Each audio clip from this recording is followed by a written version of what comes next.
So, Super Mario Land series, it escaped me as a child, due to my parents not wanting me to have a Game Boy. I do have super early memories of Super Mario Land 2, though. Yeah, I thought it was a fever dream for a long while. Mario fighting a witch? Getting eaten by a turtle? In space? Fighting the three little pigs? Yeah, those pigs gave me shit as a kid, too, if I'm honest.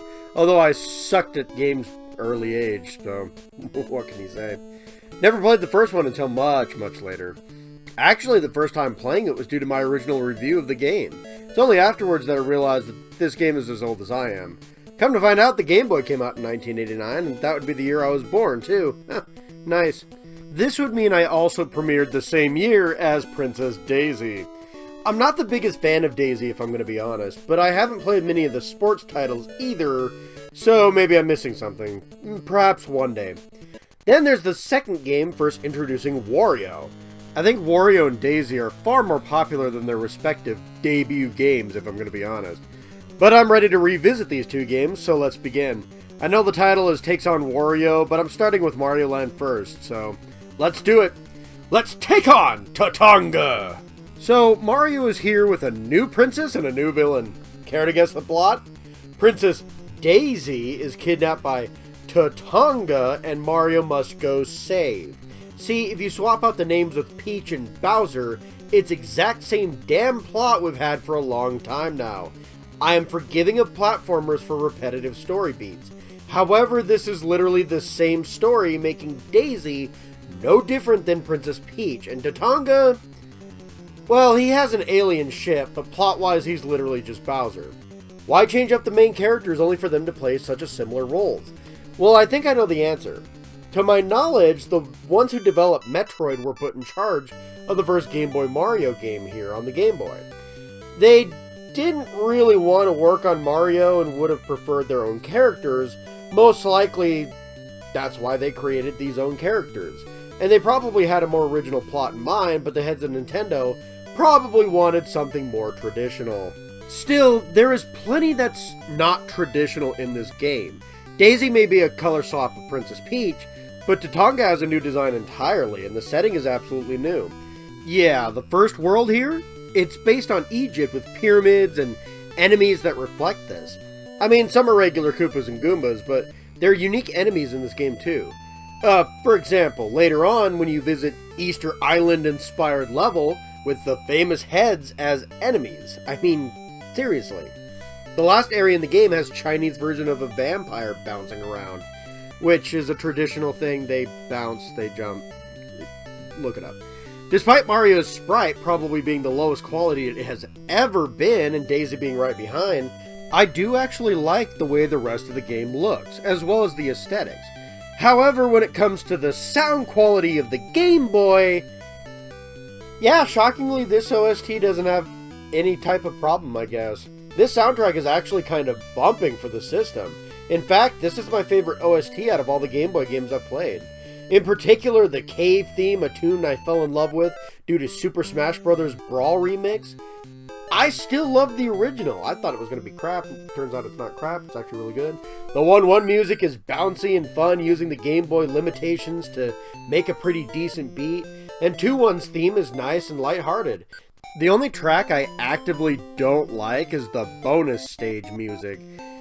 Yeah, it's kind of annoying, but other than that, this OST is amazing for the Game Boy. Alas, while they have the soundtrack done up pretty well, the gameplay is another story. Mario feels heavy in this game.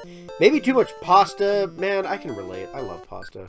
Regardless, Mario drops like a sack of potatoes compared to any other 2D entry into Mario's games. This makes jumping on platforms and enemies kind of awkward. You can get used to it, but it's a bit rough.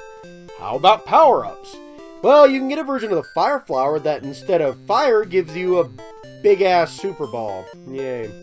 This ball bounces off of everything and can help collect coins, and will take out enemies if you can hit anything with it.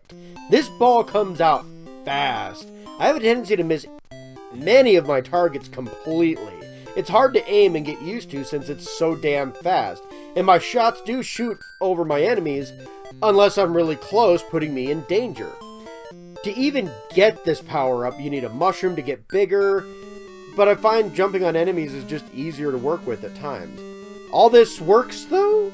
Yeah, at the end of the day, it isn't broken. It works, but it's awkward as hell. This isn't comfortable to control, just manageable. Luckily, you won't need to worry about this awkwardness too much. This level design is the definition of deja vu. There are so many times I swear I just passed a certain point, only to see the same damn setup. The levels don't one-to-one repeat, but man is it close sometimes. Outside of this issue, there's nothing wrong with the level design. There's nothing terrible, and there's nothing super taxing either. There are some fun set pieces to play on, like these rocks in the third area, and you get to play a submarine and fight the boss in like a shooter level. It's weird for a Mario game. This happens again in the final level too, where you fight two bosses, including the final boss Tatanga in his spaceship, while you're in an airplane. Pretty interesting take on the final boss. The other bosses have different tactics as well. Don't let the idea that they're just, jump behind the boss and hit the switch variety fool you. They actually fight a lot differently than Bowser and differently from each other. None of this is overly complicated, however. Some enemies jump, some are faster, that kind of thing. Still, for a simple Mario experience, these changes work rather well. Speaking of small changes, there is a harder mode if you beat the game, and beat it a few more times and you can lock in level select, and a hard mode level select. Don't turn off the Game Boy though. Outside of that, there are pipes that lead to secret treasures and extra lives. That's about it.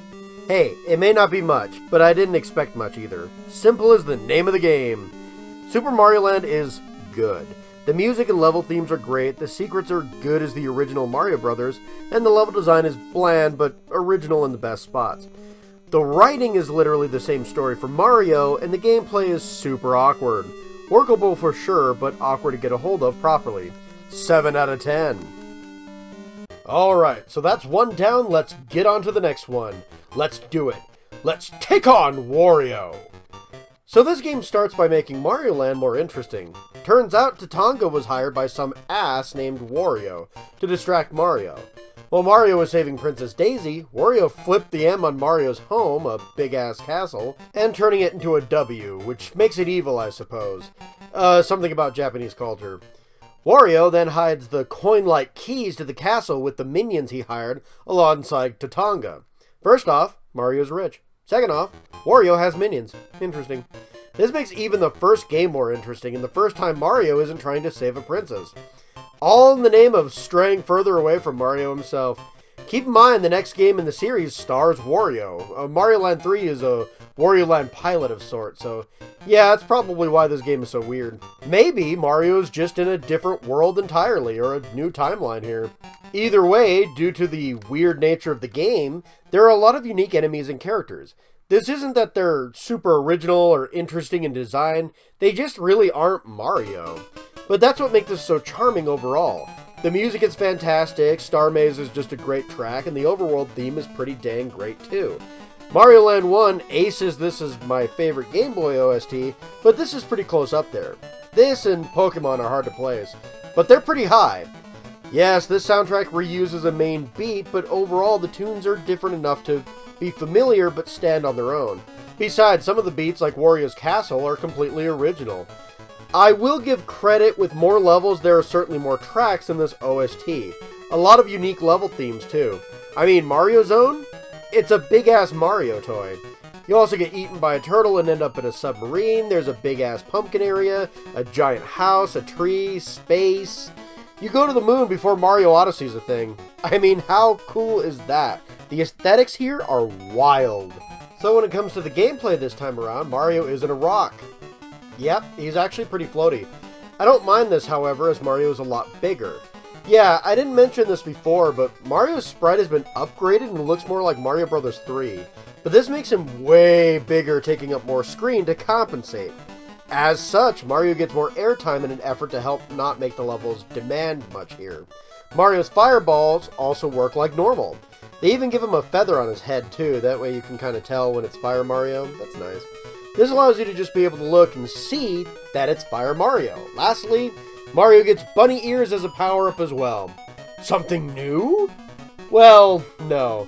They are more or less something that allows Mario to float slower when falling. It's like the Tanuki suit, but without all the other cool powers. They help in this game as long as you can click the button fast enough to keep Mario in the air.